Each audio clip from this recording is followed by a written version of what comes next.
Oh, by the way, I just saw a link that popped up that I haven't seen in a long time, and it's a great resource for if you're doing lore, like you're trying to build lore. Where is it? Sacredtext.com. Have you guys ever been to this site? I know it's not off topic, believe me. This site is so dope, and I can't tell you how dope it is. So it has, I'd say it has every religious book, nearly every religious book in it. And that's not, I'm not talking about just like Christianity or Judeo-Christian or even just it's outside of Muslim, it's outside of Islam, it's outside of freaking Hinduism. I mean, there is some fringe stuff in here, and you can find some really, really cool ideas for doing characters, for building a story. I mean, if you look on the side here, these are like the general of stuff they have now, but there's subcategories in here, and it's phenomenal. You have Egyptian mythology, you have Confucianism, Icelandic mythology, Jainism. I mean, there's some really neat stuff in here, and I would suggest you take the time to explore because it's pretty cool. If you have that sort of curious brain, right? This is I mean, when I found this site, I think I spent probably a good 2 years in my spare time just digging through and seeing what I could find. And there's some weird stuff on witchcraft in here, and it's bizarre. But it helps you feed that creative vocabulary when you find stuff like this. Really, really cool site. And that's sacredtext.com. Yeah, the epic poems are great, Marcos. Dude, this is awesome. I'm so glad I stumbled on that again. Anyways, off the tangent. So let's look at the Wikipedia page.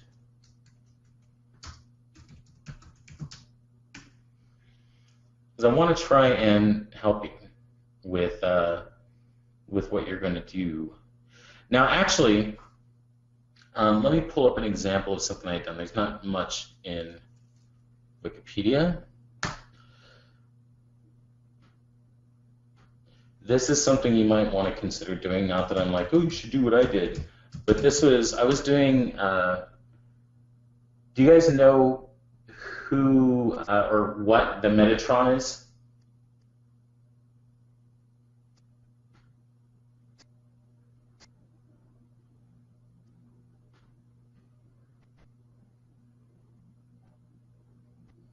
Yeah, Metatron. So Metatron is it's a guardian angelic being, right? And I love my religion and mythology and all that stuff. So this is angel lore, and this is a creature I did. It was an angel called Metatron. Metatron has the face of a lion, a bull, a man, and an eagle. And this is my rough out, and they guard the vaults of heaven is what they're supposed to be, and they're constantly in praise of God. So this was my version, and so I was trying to interpret sort of like a Hebrew vibe without being like, oh, I'm just gonna and never mind like the Hebrew tablets, but it was, and this is, by the way, this is the part of the Old Testament that talks about the Metatron, right? That talks about the guardians. Anyways, but this is still like a rough out. It's a work in progress. But I was trying to think of things like deco elements from reliefs that I saw in temples. And in Byzantine temples, this would be a scroll, right? Because the Metatron are constantly in not Metatron, Tetramorph. I'm sorry, even saying Metatron. That's another ancient angelic being. So they're constantly espousing the praise of God. So I was going to, I'm still going to get back to this someday. But have, these words flowing out along this scroll that's wrapped around the body. So there's certain things that you can. Oh, thanks, Simon. But yeah, there's stuff that you can do that would tie it together. I think in your on your dragon, going back to your piece. I think that right now I'm not feeling that it's tied to that culture. Okay, there's nothing in the design that's tying it yet. Let's go back here. Did I close it? No, it's right here. Mm-hmm. So you have to figure out a way to tell that story. And a ball of light, I don't know if that's going to do it. I think that you're going to have to find some way of telling that. And I don't think you have to be like literal of like putting Hebrew characters on it. I don't think that you have to do that. I was just kind of showing you what I had done and how I played off of some of that. But I think that there's something in the design that you need to, and in your accessories, you have to find some way to tell that. And I don't have any good suggestions for you right now. Other than that, you can play with shapes and flow and lines. Like if you if you want to take this in a little bit more of an abstract direction, so let's look at Hebrew characters.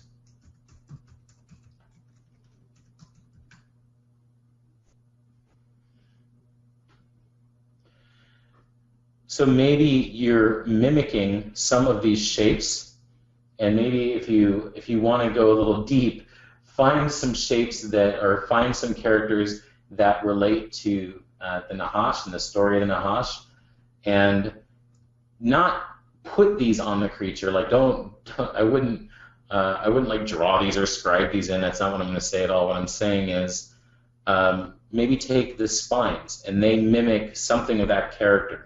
Like you're grabbing just the edge of that character and putting it into the form itself. You're baking it into the creature, and maybe that's part of your accessorization.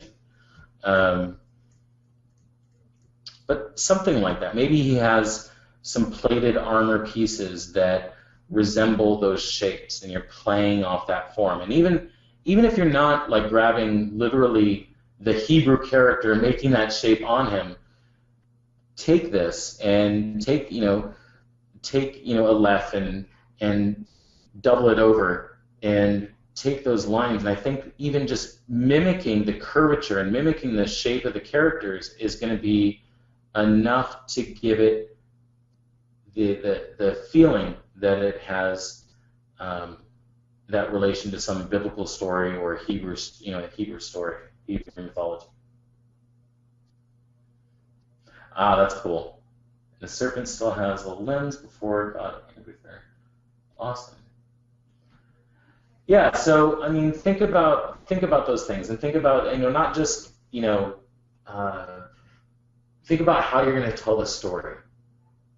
For my creature, I'm going to do something relatively simple. Sits in the sand, sits at the bottom of the ocean, feeds on whatever sinks to the bottom, right? So, like I said, Spanish, I'm thinking shipwrecks. Shipwrecks and bones, chains, netting, all that sort of stuff would be hanging off of this. Basically, sea junk, but I want to go ancient sea junk, right? No modern sea junk. Of course, barnacles. Right, I want barnacles on there. Imagine he sits around a lot when he's not, fighting heroes coming to kill him. So I want to do that to the upper portion here, and I'm going to start with the barnacles, and then I'll work on something like a Spanish galleon for next week and put it in there. Because there are some ornate pieces I want to put in there. Let's see. And the serpent still have a lens. Simon, is there any specific surface reference you had in mind for slave elements? Certainly. Simon, I'm sorry, I didn't mean to neglect you. Let's take a look at slave elements for Simon. So I would look at, first of all, this is me, my brain, and I already mentioned it, the ranker. All right, so let's see if there's anything we can pull from here or from the environment. So he just has this chain here, that's all he has, and he has these rings, right, that I assume help chain him down. What else? Let's look at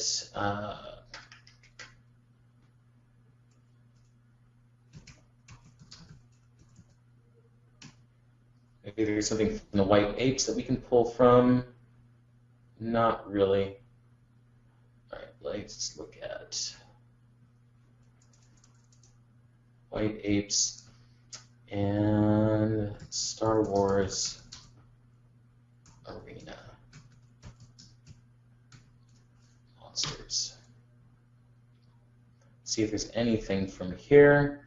No, so my next search is going to be Beast of Burden.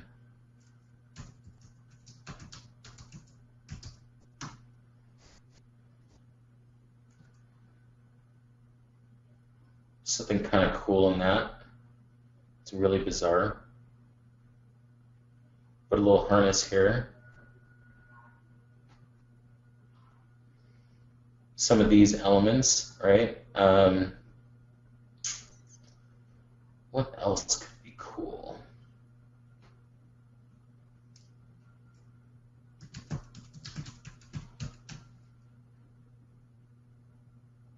That's not what I wanted to come up and search. Let's try this again. So we're going to stay away from the word slave. And let's go.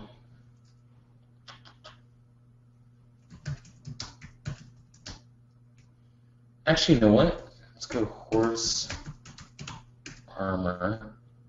This would be one place where you can start looking for decorative stuff. So it doesn't necessarily have to look wretched, right?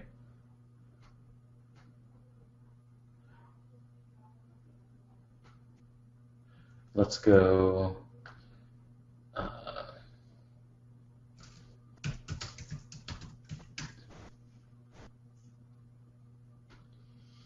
You got stuff like this, sort of straps, and then depending on what sort of culture it comes from, you can decorate these elements. So let's see. Wow, check that out. Really, someone is using a moose to pull logs. That is a brave man standing right there. And it's pretty crazy that he trained a moose to freaking pull logs for him. That's incredible. All right, what else? Where else can we go with this? Oh, that's kind of cool, although it's a little bit bondage-like. Let's see. Yeah, it's just getting into weird esoteric stuff. All right, so what else? Let's do some different searches. Sci-fi.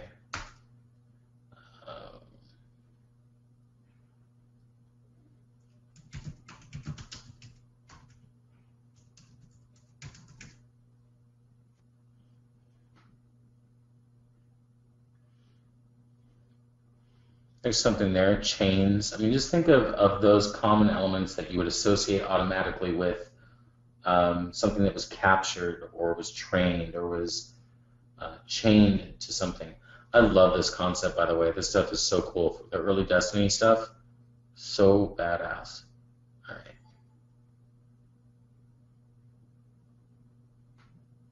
Here's something a little bit larger scale.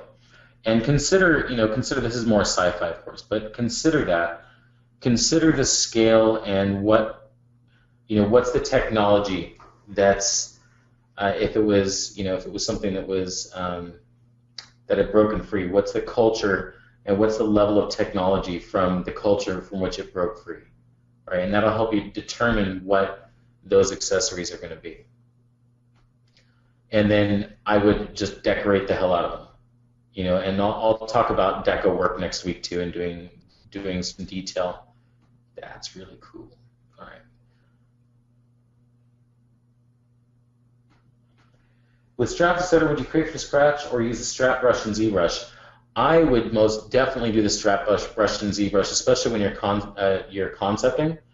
And then I would probably even use it in the final. There's no point in not. There's no point in making your own cube that has open-ended holes and then wrapping that around an object to say, what, I made that cube with the holes at the end.